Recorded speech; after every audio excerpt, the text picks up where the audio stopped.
Tatyana was gracious enough to provide the actual presentation, so I will be sending that out afterwards. And enjoy the presentation. Thank you, ladies, for putting this together. We appreciate you, and thank you, Ms. Tatyana. It's okay to clap.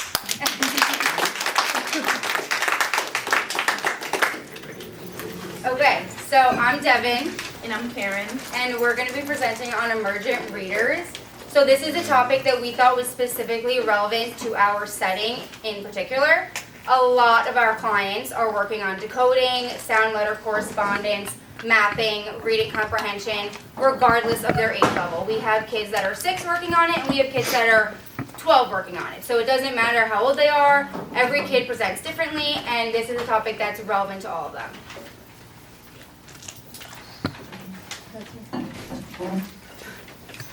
Okay, so before we get into it, I wanted to just point out some important statistics on reading. So with a well-designed early instruction in phonological awareness and spelling sound correspondence, all but 3% of children can become successful readers. Children with oral language impairments are 6 times more likely to have trouble learning to read than their typical peers. 25% of kindergarten and first grade students have found to be receiving reading services, and only 1/3 of 4th and 8th graders are proficient readers. So an article by Dr. Martin Kosloff in 2002 noted, if a child memorizes 10 words, the child can read only 10 words. But if the child learns the sounds of 10 letters, the child will be able to read 353 sound words, 4,324 sound words, and 21,655 sound words. That's 26,000 word total. Okay, so emergent readers, who are they? They're children who are just beginning to grasp the basic concept of print. Their knowledge of the alphabet has not been solidified. This means they cannot easily recite the alphabet, and they cannot automatically name the letters of the alphabet. Their sound letter correspondence abilities are very weak, meaning they might know the letter B, looks like a letter B, but they don't know that that letter makes the B sound. They cannot readily name the sounds the specific letters make, and they confuse the sounds that letters make. Their phonological awareness abilities such as sound isolation, segmenting, and blending are underdeveloped. They present with difficulty blending 2 and 3 sounds together, and they may not be able to read CVC, which stands for consonant, vowel, consonant words, such as bought, met, pat, etc., quickly and fluently. So these are some terms that we're going to be discussing, but we just wanted to bring them to attention early on. So one of them is phonological awareness, which is the ability to hear and manipulate the spoken parts of words and sentences. Phonemic awareness, which is the ability to work with the individual sound or phoneme in spoken words. That is blending, substitution, manipulation, and segmentation, and those are words that we will go over as well. And print awareness, which is the ability to understand words that are made of letters that print tells us a message. We read from left to right and top to bottom, and that words have spaces in between them. So when we talk about phonological awareness, like Karen just said, one of the abilities is isolation. So looking at the word bat, you would know that b, at are the sounds in that word, but you can produce them individually rather than in the whole word themselves. For segmentation, that's saying those sounds in the word, so b, at. And then blending would be putting all those sounds together to form our word bat. So why is it important to carry over these skills into the classroom? Generalization. In other words, the more a child is taught in certain skill in varying environments, the more likely they are to understand. Team effort and research show supplementary instructions make a difference. So now we're going to talk about sight words. I'm sure a bunch of you have heard the term sight words, but we're going to talk about the limitations to teaching a child sight words. So it is common in education to make emergent readers memorize sight words. Sight words are typically words that cannot be sounded out, and they might not also follow the rules of syllable type, so children are usually just taught to memorize them. However, using sight words as a reading strategy involves out-of-context memorization. So you're not showing them a sentence, you're not showing them a passage with the word in them, you're just showing them the word and you're saying, this is the word not, memorize not. But when it's shown in a sentence, they have no idea what that word is. Children focus on the image of the word rather than the individual sounds that make up that word. They can't decode novel words through this strategy. Novel words are new words and unfamiliar words. So common sight word lists also have way too many words to memorize. So this can result in excessive guessing when the words start and end with a high frequency letter such as F, S, or T. So for example, if you're showing a child a word that starts with B and ends with T, they're going to guess. They're going to say bat, bot, but, bet, and they don't really know what the word is. We see this all the time when we are in therapy. Kids are just going to guess, and then it's going to take longer. It's going to impact their fluency and their accuracy because they're guessing the words rather than decoding. So rather than showing them a word and saying, hey, memorize this word, we should show them the word and say b, t, and teach them the sounds that the word makes rather than just what the word looks like. So we do go by the simple view of reading, and the simple view of reading states that decoding is not merely an ability to sound out words based on phonemic rules, but an efficient word recognition. It is fast and accurate reading of familiar and unfamiliar words in lists and connect text. Reading comprehension is it's a result of decoding and language comprehension. If either of these components are missing, reading comprehension cannot be achieved. Meaning that the simple view in simple terms is the child must be able to decode, i.e. they're able to sound out the letters. They have to have good language comprehension. That equates to reading comprehension. So a little bit more specifically on the simple view of reading, what should instruction include? What are we going to work on? So under the language comprehension aspect of it, we'll work on background knowledge. What are we reading? What is it about? Vocabulary knowledge. Even if the child knows the word, look it up anyway. Show them a new definition of it. Tell them the part of speech that word belongs to. Language structures. Verbal reasoning. Ask them, why is this happening? What's happening? What's going on? Where are they? Literacy knowledge. And then we have word recognition, which focuses on phonological awareness. So that's the isolation, the segmenting, the blending of words. Decoding, and then sight recognition. Those blend together to give us a skilled reader who is fluent and has good coordination of word recognition and text comprehension. So now we want to talk about synthetic and analytic words. Phonetics. Synthetic phonetics programs teach letter sound correspondence individually and in a specific sequences. Children are taught early to blend sounds together and make words. So this is basically what we were talking about when decoding. Analytic phonetics programs teach children to analyze words using clues based on the initial sound and context to recognize words. I apologize just for one moment. The correct term is analytic phonics, synthetic phonics. Phonetics has to do with something else, so we're dealing with phonics knowledge. Apologies. The child must first memorize a large set of sight words, and then they can start to work on letter-sound relationships. Encourage guessing as an initial reading strategy, which Devin has demonstrated with the words B, E, as B and ends with T. They can guess different words based on that. So in simple terms, analytic phonetics is just a sight word. Okay, so more on synthetic phonics. So for synthetic phonics, reading is taught by breaking the words into small units of sounds called phonemes. This is what I was saying before. Cat is read as k-at, rather than memorize that word, C-A-T equals cat. Synthetic refers to synthesizing or blending of the individual sounds to make a word. Students learn reading by making the explicit connection between letters and their respective sounds.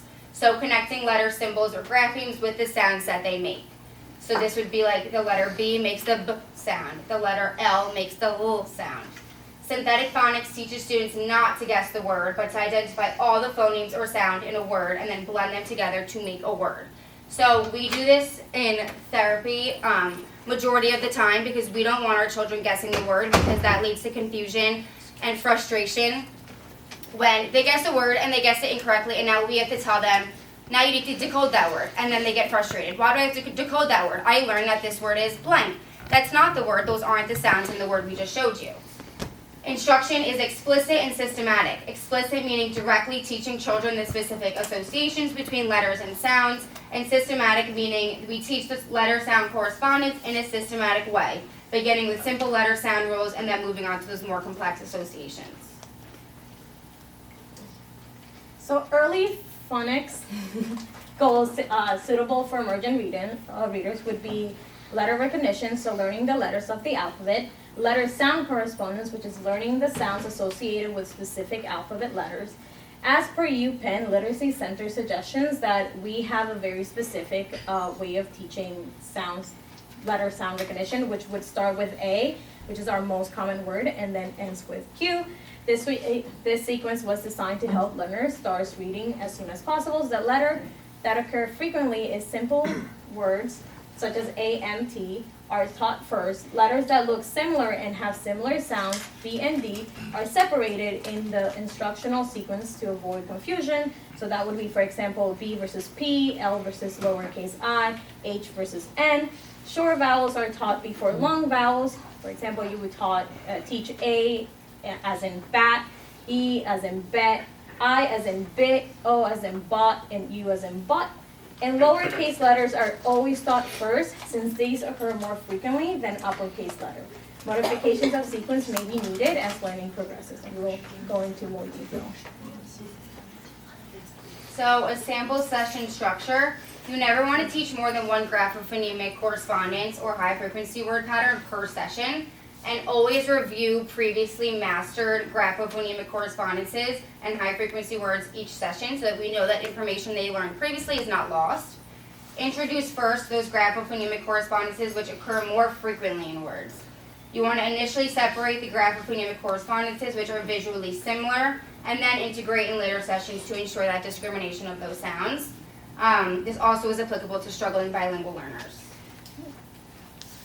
So this is an example of something that we would do with some of our children. So like Ms. Devin just mentioned, we would always introduce one section first before adding something else. So in this book called A Nap in a Map by Lily Henderson, the instructor, i.e. us, would be introducing the phoneme M while reviewing the previous phonemes N, A, P. So I mentioned before, you always want to start with more simplistic things and then lead to the more complex things. So when you're starting teaching a child sound letter correspondence, you always want to start with consonant sounds. You want to map those consonant sounds to letters, and then once they master the consonant sounds, you can start working on the short vowel sounds. Then you go to long vowel sounds.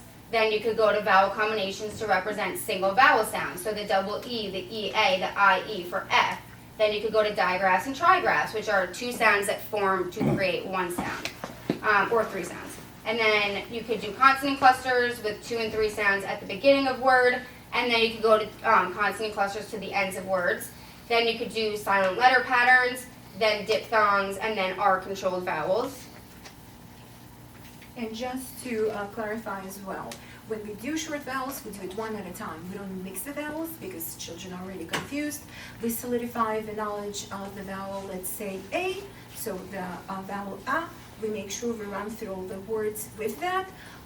We do syllables first, so we can do consonant vowel, or we can do vowel consonant. After letter A or the sound A has been solidified, we move on to the next one. We don't mix and match until the children are very strong in their knowledge. Otherwise, confusion results, and it takes much longer time to teach them otherwise.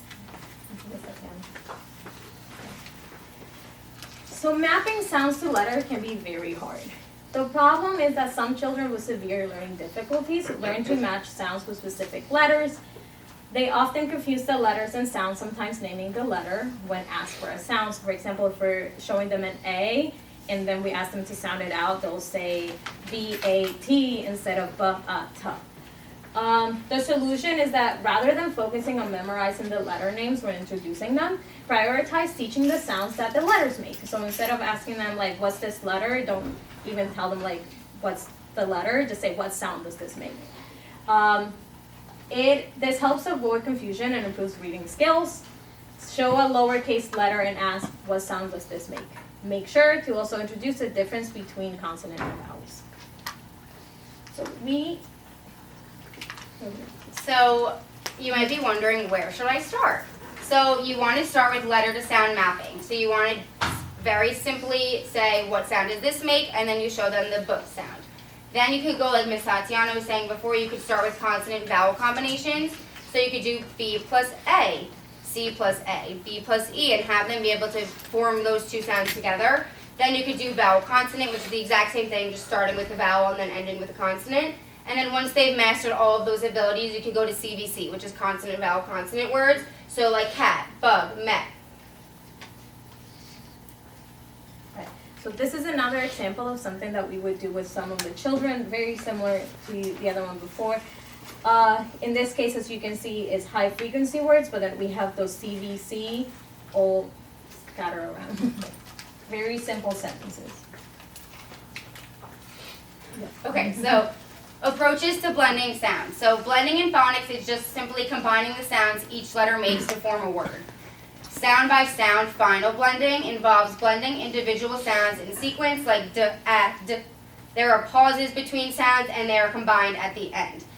This method can be harder just because it relies on a stronger working memory, because if you're going from the beginning of the sound to the end of the sound, you need to now remember what sound was at the very beginning. Then we have successive whole word blending. This method helps students who struggle to blend more than two sounds. So they blend the first two sounds without pausing, like n, e, into ne, and then you add the next sound to form the whole word, net.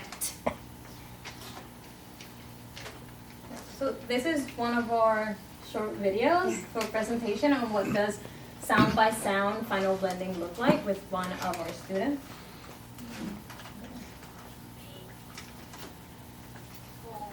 Good.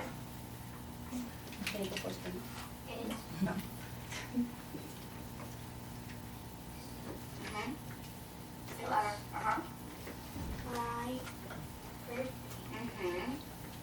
She says, Not says, try one more time. So this is him guessing the So word. yes, let's sound it out. What's our first sound?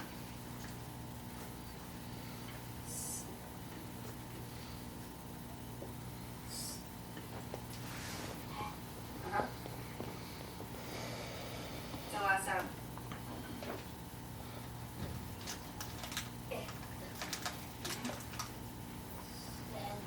Said.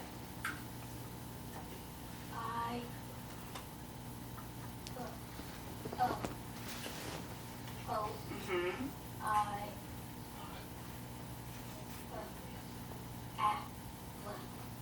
have Good job. a happy birthday. Not birthday. What's this word? So again, he was Okay. just guessing Everybody because of do the it one more time, context. right? Yeah? Okay, you ready? Alright, start from the beginning. Oh, So, pause. oh, So you got the second word right, you're right. So what was this word again? Rose. Good job. So start from here again and go. rose, Uh-huh. woke up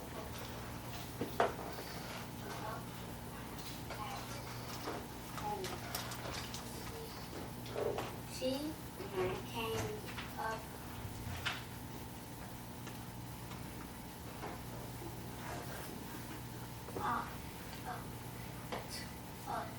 Not remember what our sound. Oh, you're okay. Remember what our sound says here. Oat. Not oat, because if we had oat, we'd have an A here. But we have a U. So it's, I-L-U. what is that? What's that? Okay. So we have O-U-T. That makes out. Out. Out. Okay? I-L-U. What's this word? A. O. A what? O. O. Uh-huh. Next one. It is my birthday. She says, I hope I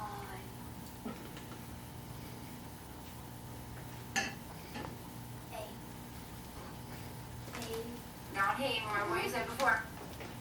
This one's a little tricky because we have our silent E, so we would think that our A would say its name, but this one's a little different. This one says A.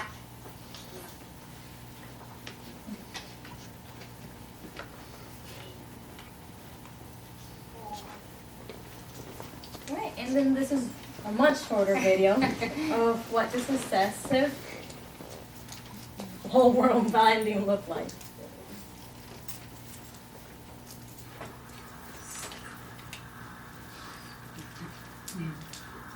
Now add our vowels. What's this sound?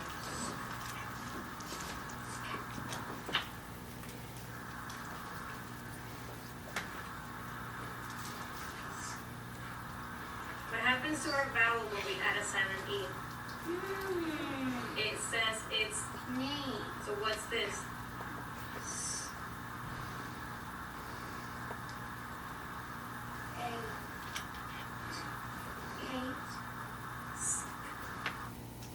Okay, so this is an example to show you that it's not always going to work.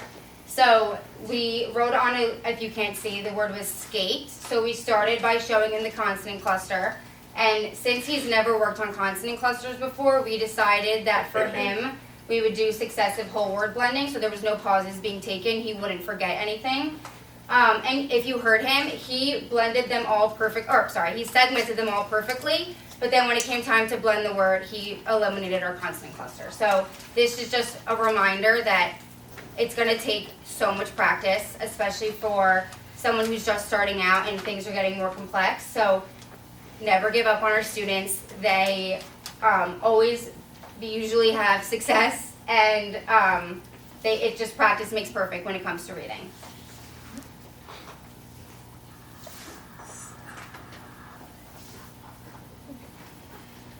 So identification of differences, this is something that Ms. Devin touched upon a little bit earlier, but when applicable, identifying the differences between two similar items should always be the first step.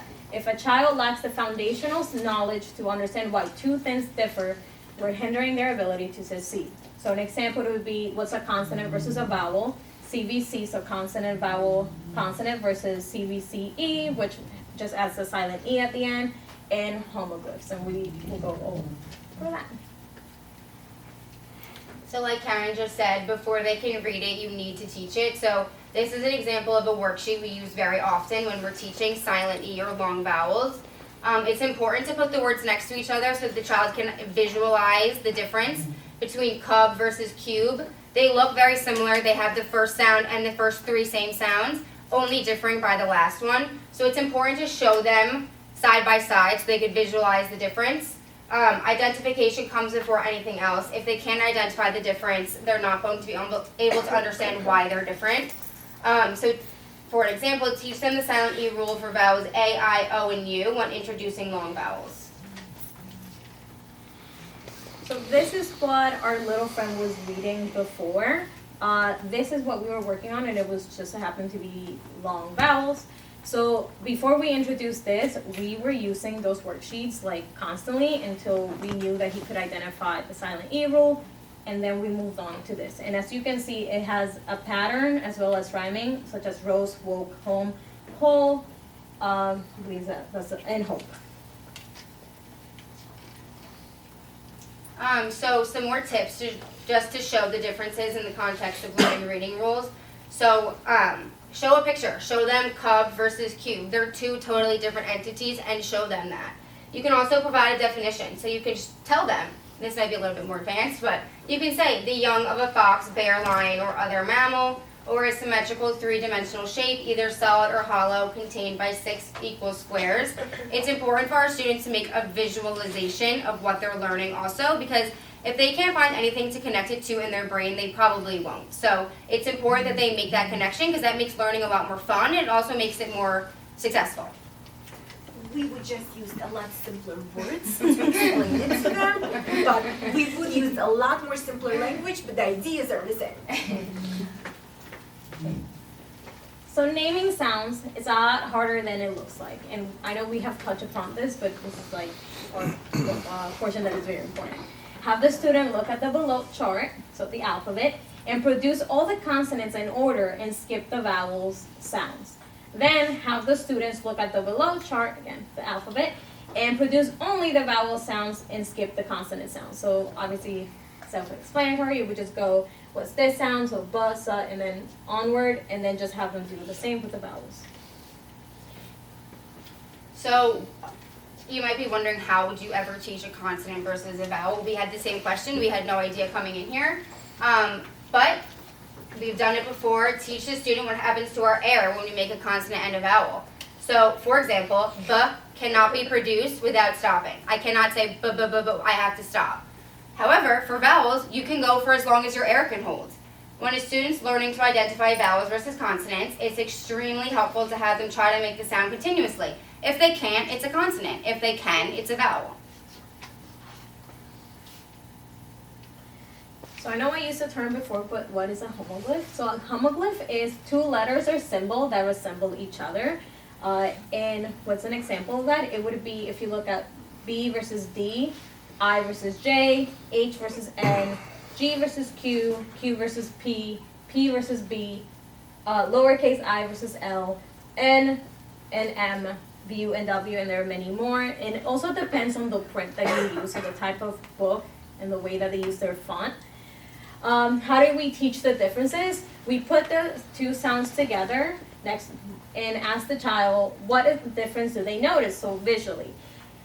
Some tips and tricks that has helped us in therapy is just showing them and saying like, H has a long stick that resembles a chimney on a house, or L is a stick for a lollipop. So it would just literally be showing them, for example, lowercase I and J, and asking them which one has a bigger stick, because they both have a dot. Okay, so this is a passage that we use with some of our more advanced readers, but this is our end goal. So our end goal is learning to read becomes reading to learn. The focus shifts so much from decoding and mapping sounds and words to then reading fluently and including prosodic variation. So that just means pausing when there's a period, pausing when there's a comma, and things like that. It kind of goes back to the simple view of reading, where if you don't have decoding and language comprehension, you're not going to have reading comprehension. You need both of those elements to then give you a successful reader. If you remember nothing else, remember this from our presentation. The more a child is taught a certain skill in varying events, the more likely they are to understand. Reading comprehension, like Ms. Devin said, is a result of decoding and language comprehension. If either of these components are missing, reading comprehension cannot be achieved. Rather than focusing on memorizing the letter names, prioritize teaching the sounds that the letters make. If a child lacks the foundational knowledge to understand why two things differ, we're hindering their ability to succeed. And then just in conclusion, teaching students to memorize sight words severely limits their reading abilities. They can only read the words that they've now memorized. Even then, they're often going to guess and confuse similar looking and sounding words. If children are taught phonics, they will not be flustered if they come across a word that they're not familiar with. Phonics allows students to expand their lexicon, fluently read new text, increase their reading comprehension abilities, as well as improve their spelling abilities. Phonics improves the struggling student's confidence and fosters an increased likeness of reading. Choose a scientifically proven method of teaching students to read and choose phonics.